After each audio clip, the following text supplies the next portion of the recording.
Dans la scène d'ouverture, nous rencontrons un toxicomane nommé Jake qui cherche un briquet pour allumer son cigare. Lorsqu'il ne parvient pas à le localiser, il commence à chercher d'autres moyens d'allumer une flamme, mais toutes ses tentatives sont vaines. Dans un état de désespoir et de frustration, il décide de se rendre au magasin de proximité le plus proche, dans l'espoir d'acheter un briquet.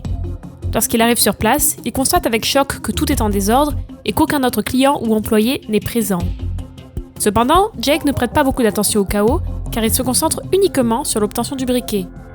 Il finit par en trouver un et laisse l'argent sur le comptoir avant de quitter le magasin. Alors qu'il marche pour rentrer chez lui, il commence à remarquer que les rues sont vides et dépourvues de toute vie humaine. Cela le rend dérouté et perplexe, car il est incapable de comprendre comment le monde a pu être si vide. Le deuxième jour de cet étrange événement, Jake se promène lorsqu'il tombe sur un spectacle terrifiant, le corps sans vie d'une femme allongée sous un banc. Cela l'effraie et il tente d'appeler la police pour obtenir de l'aide, mais ses efforts sont vains. L'incapacité de joindre les services d'urgence ne fait qu'ajouter au malaise croissant de Jake. Peu de temps après, ses pires craintes se confirment lorsqu'il découvre un autre cadavre. Inquiet, il se précipite vers la maison familiale pour découvrir ses parents et ses sœurs allongés immobiles sur le lit. Submergé de dévastation, Jake commence à remettre en question sa propre santé mentale et la réalité de la situation. Il ne sait pas si ce qu'il vit est réel ou s'il s'agit simplement d'une hallucination provoquée par sa consommation de drogue. Pour reprendre ses esprits, il se frappe à plusieurs reprises dans l'espoir de réveiller de son cauchemar. C'est à ce moment-là qu'un garçon intelligent de 13 ans nommé Sam s'approche de lui. Il révèle que le monde a été frappé par une mystérieuse épidémie de sommeil qui provoque la mort de personnes pendant leur sommeil. Le garçon avertit Jake de rester éveillé, sinon il finira comme tous les autres. La scène passe ensuite à Jake et Sam qui sont rejoints par deux autres survivants, Lily et Rachel.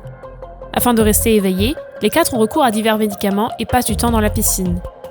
Au cours de leur conversation, ils déplorent le fait que les pays européens aient eu plus de chance car l'épidémie a explosé dans la matinée selon leur fuseau horaire et a permis à de nombreuses personnes de survivre. Cependant, ils n'ont aucune idée précise de la fin de l'épidémie ni de la manière dont ils parviendront à rester éveillés à long terme. Le troisième jour, Jake et Sam discutent lorsqu'ils entendent des appels à l'aide angoissés de Rachel. Ils se précipitent à ses côtés pour découvrir que Lily s'est endormie et ne réagit plus. Dans un effort effréné pour la sauver, il lui administre une forte dose d'adrénaline, mais il s'avère qu'il est trop tard car la pauvre Lily est déjà morte dans son sommeil. Paniquée, Rachel est convaincue que les médicaments ne sont plus efficaces et craint qu'ils soient bientôt eux aussi confrontés à l'épidémie.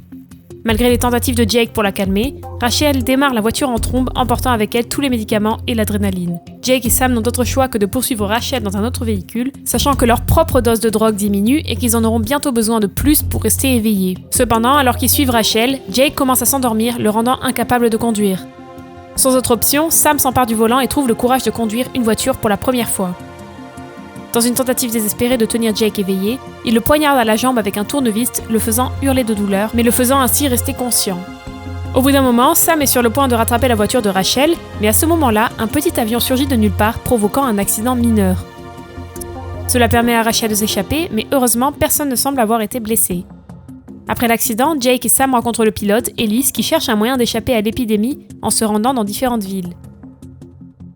À la demande de Sam, Ellis leur fournit des comprimés d'adrénaline, ce qui leur permet de rester éveillés. Plus tard, le trio se rend dans un hôpital où ils trouvent d'autres survivants.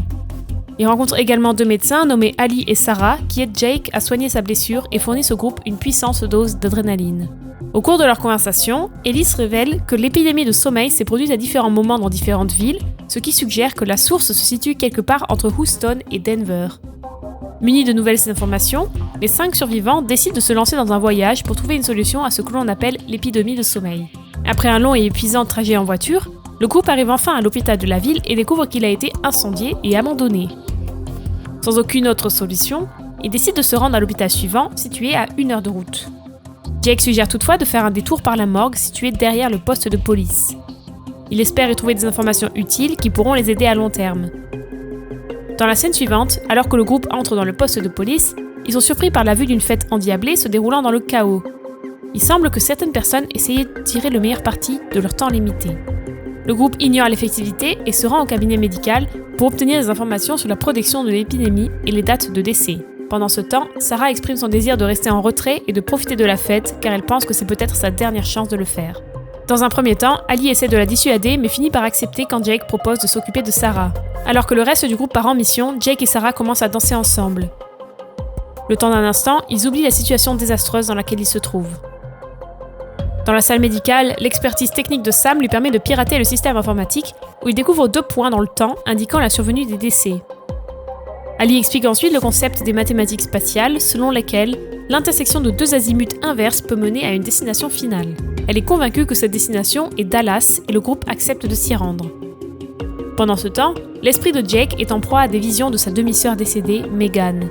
Il la suit en laissant Sarah derrière lui et lui ouvre son cœur en parlant de sa colère envers son père.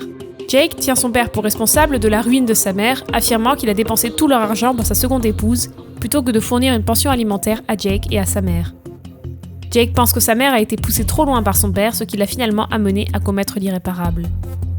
De retour à la fête, Sarah commence à se sentir de plus en plus somnolente, à mesure que l'adrénaline de son système s'épuise. Elle cherche désespérément Jake, en vain. Elle s'inquiète de plus en plus et la panique s'installe. Au bout d'un moment, Jake sort de son hallucination et se rend compte qu'il doit retourner à la fête. Mais lorsqu'il arrive, il constate que Sarah a déjà succombé à sa fatigue et s'est endormie. Ali est bouleversé par cela et blâme Jake pour sa négligence. Elise se joint également à sa colère, convenant qu'ils ne peuvent plus faire confiance à Jake pour être un membre fiable du groupe. Heureusement, Sam prend la défense de Jake et exhorte les autres de ne pas l'abandonner. Il soutient que tout le monde mérite une seconde chance et qu'il ne faut pas juger Jake trop rapidement sur la base de ses récentes erreurs. De plus, Sarah a eu l'idée stupide de consommer des drogues tout en essayant de rester éveillée de toute façon. Après de longues délibérations, le groupe décide finalement de poursuivre son voyage vers Dallas, mais désormais seulement avec 4 membres. Jake est reconnaissant pour le soutien de Sam et promet de faire partie du groupe en étant plus responsable à l'avenir. Sur leur chemin, leur voiture capte soudainement un signal radio.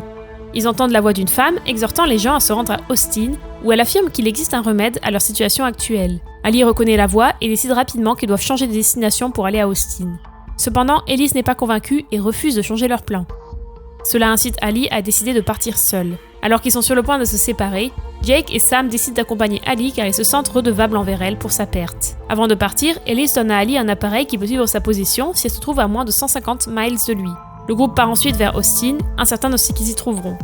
C'est le 5e jour, et le trio est composé de Jake, Sam et Ali, se rendant à Austin. Cependant, un incident inattendu et terrifiant se produit lorsqu'un corps sans vie tombe sur le dessus de leur véhicule depuis un viaduc, provoquant une perte de contrôle de la voiture et une collision avec un arbre. Dans l'accident, Ali se cogne la tête et perd connaissance. Paniqués, les garçons commencent frénétiquement à chercher un moyen de la ranimer. Heureusement, Sam trouve une bouteille d'eau et éclabousse le village d'Ali, ce qui lui permet de reprendre connaissance. Il pense ensuite temporairement ses blessures pour éviter une perte de sang. Cependant, leur voiture étant désormais gravement endommagée, ils n'ont d'autre choix que de poursuivre leur voyage à pied.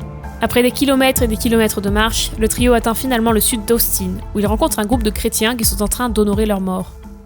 Ali, qui est extrêmement épuisé, s'effondre sur le sol, ce qui inquiète vivement Jake et Sam. Heureusement, les chrétiens l'aperçoivent et l'emmènent immédiatement dans leur paroisse.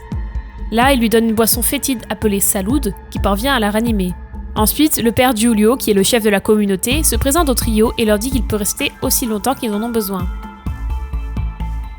Pendant qu'Ali prend un repos bien mérité, Giulio emmène Sam dehors et lui présente des enfants de son âge. L'une d'elles est Carmen, qui lui fait visiter les lieux et le conduit finalement vers un vieil aveugle nommé Eduardo et son fidèle compagnon, un chien nommé Belette.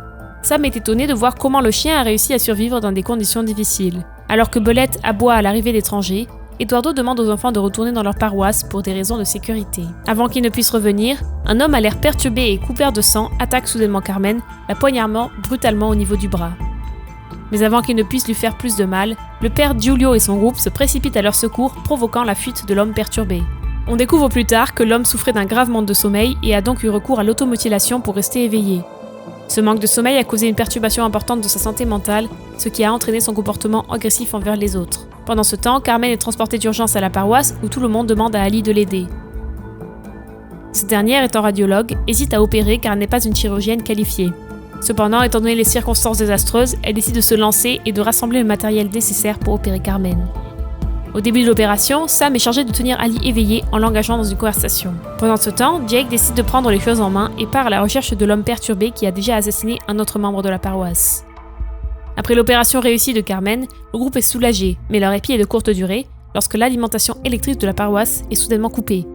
En croyant que c'est le générateur, Giulio va mener l'enquête mais trouve du sang à la place, ce qui indique que quelque chose ne va pas. Soudain, l'homme perturbé réapparaît et attaque Giulio. Avant que quiconque ne puisse réagir, l'homme entre dans la pièce où Ali s'occupe de Carmen, représentant une grave menace. Heureusement, Jake arrive juste à temps, maîtrise l'agresseur et finit par le tuer. La situation intense finit par se calmer à mesure que le danger prend fin et qu'Ali parvient à sauver Carmen. Dans la scène finale, nous voyons le groupe décider qu'il est temps pour eux de partir et de continuer à chercher des réponses. Ils prennent la route avec la voiture de Giulio, en promettant de revenir une fois qu'ils auront trouvé la solution à l'épidémie en cours.